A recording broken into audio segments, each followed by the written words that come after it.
ये गिरी जी साहब ने बहस कर रहे थे, उसमें पॉइंट उठाए कि मार्च का जो री एग्जामिनेशन हुआ है, तो जो 13 तारीख का एग्जामिनेशन हुआ उसमें इन लोगों का लाभ नहीं मिलेगा। वरीय अधिवक्ता ललित किशोर साहब से पूछा गया तो बोले कि इसमें कोई अनियमितता नहीं बरती गई है। माननीय न्यायाधीश महोदय का ये मंतव्य था कि जवाब दोनों पक्ष को देना है सरकार को। नोरमा ग्रुप, जो सोचता है वो करता है। आपके अपने सपनों का आशियाना। और भारत लाइव देख रहे हैं आप। देखिए, प्रशांत किशोर के आमरण अनशन का आज 14वां दिन है और एलसीटी घाट पर विधिवत टेंट गाजे बाजे के साथ प्रशांत किशोर अब शेखपुरा हाउस, जो उनका आवास है, वहां से वो निकल चुके हैं एलसीटी घाट के लिए। वहां पर वो आज अपना अनशन तोड़ने वाले हैं। हमारी मौजूदगी हाईकोर्ट के सामने है। आपको मालूम है कि सुबह से ही जो है सुनवाई चल रहा है और देखिए, हम आपको लगातार बताते चले कि बीपीएससी 17वीं पीटी री एग्जाम को लेकर आज यानी गुरुवार को दोपहर 2 बजे के बाद पटना हाईकोर्ट का फैसला आ सकता है। सुबह हाईकोर्ट में करीब 1 घंटे तक इस मामले में बहस हुई। इस दौरान सरकारी वकील पीके शाही और जंसुराज के वकील वाईवी गिरी के बीच तीखी बहस हुई। याचिकाकर्ता ने परीक्षा में अनियमितता का आरोप लगाया, जबकि सरकारी वकील ने इसे राजनीति से प्रेरित बताया। संभव है कि हाईकोर्ट आयोग और सरकार से आरोपों के संबंध में जवाब मांगे। दरअसल प्रशांत किशोर की पार्टी जंसुराज की ओर से बीपीएससी 17वीं पीटी री एग्जाम को लेकर पटना हाईकोर्ट में याचिका दायर की गई है। जंसुराज के वकील प्रणव कुमार ने आर्टिकल 226 के तहत याचिका दायर की है। साथ ही यह अपील की है कि जब तक री एग्जाम न हो जाए तब तक रिजल्ट जारी नहीं किया जाए।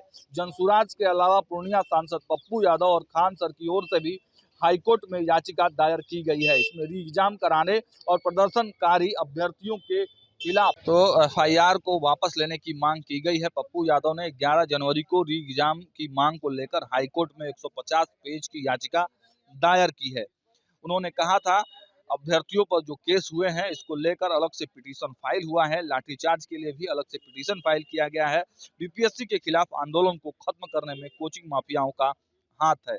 देखिए, इस तमाम जो चीजें हैं, जो खबर निकल कर सामने आ रही है कि अभी तक कुछ भी इसमें फाइनल नहीं हुआ है। हालांकि कुछ जो वकील अंदर से निकले हैं, जो मौजूद थे माननीय न्यायालय के समक्ष जब सुनवाई हो रही थी, वहां से निकले हैं तो क्या कुछ कहा है। जो प्रत्यक्षदर्शी वकील वहां पर मौजूद थे सुनवाई के दौरान, उन्होंने जो कुछ देखा है, क्या कुछ कहा है, आप पहले उनके वीडियो को उसमें वरीय अधिवक्ता ये गिरी जी साहब ने बहस कर रहे थे, उसमें पॉइंट उठाए कि मार्च का जो री एग्जामिनेशन हुआ है, तो जो 13 तारीख का एग्जामिनेशन हुआ उसमें इन लोगों का लाभ नहीं मिलेगा।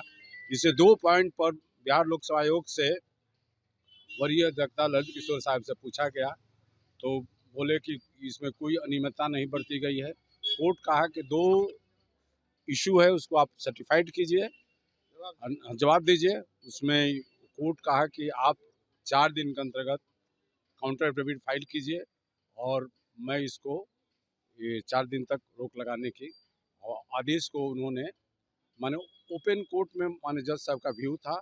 अभी रह गया 3 बजे बाद पता चलेगा आज क्या फैसला है। हाँ, आई प्रेजेंट तब सुनवाई। हाँ, हम लोग वहाँ कोर्ट में मौजूद थे जब सुनवाई हो रही थी। तो नहीं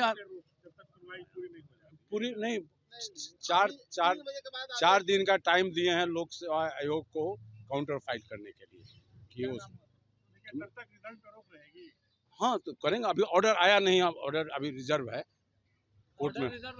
हाँ, अब 3 बजे के बाद पता चलेगा उसको क्या आदेश। स्टे अभी हम लोग अभी क्लियर नहीं बोल सकते हैं। जयशंकर पाठक माननीय उच्च न्यायालय, तो हम सुनवाई में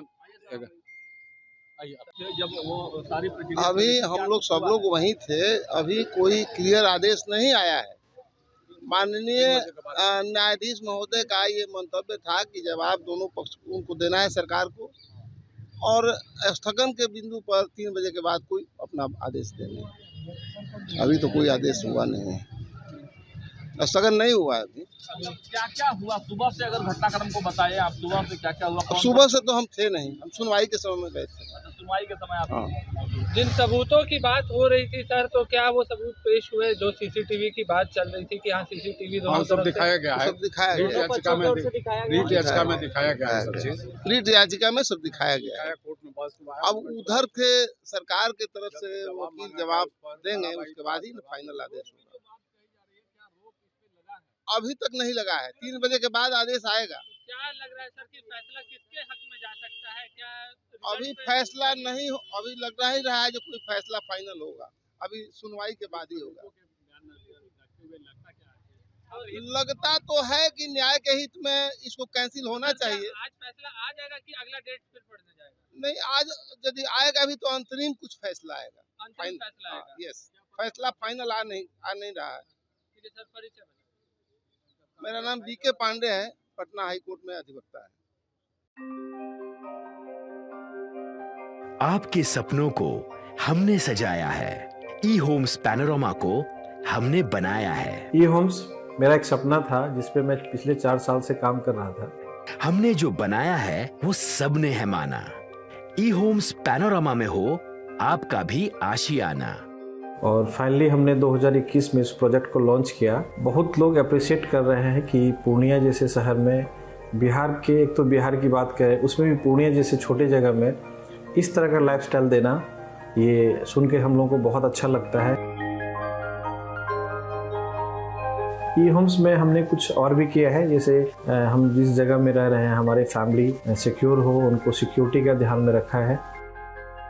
आपकी सुविधा और सुरक्षा आपके लिए खास है, ये आपका विश्वास है। इसमें आर्टिफिशियल इंटेलिजेंस का 7 लेयर सिक्योरिटी का हमने इस्तेमाल किया है। लश ग्रीन कैंपस को बनाया है। यदि हमारा बाउंड्री वाल है तो वो वर्टिकल गार्डन है।